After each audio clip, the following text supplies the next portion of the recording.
So yan guys, magpupush up ko dyan. Panoorin nyo. Sa mga gusto sumabay ng push up dyan, kahit nasa bahay lang, pwede nyo gawin yan. Palaki ng chest, yan. Makikita nyo guys. Ang gagawin kong push up dyan ay 70. Tara guys, sabay. Sumabay na kayo. Para mabanat naman ang mga kalalamnan nyo dyan.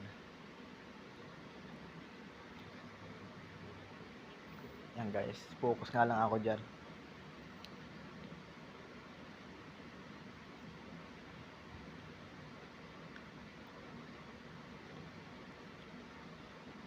Mahina pa ako sa push up kaya simulan ko sa paunti-unti. Sa mga tamad dyan, galaw-galaw.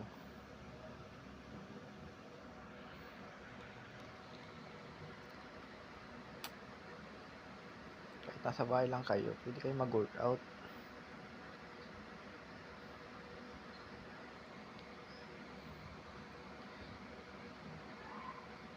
Yan guys, medyo pagod na nga ako dyan.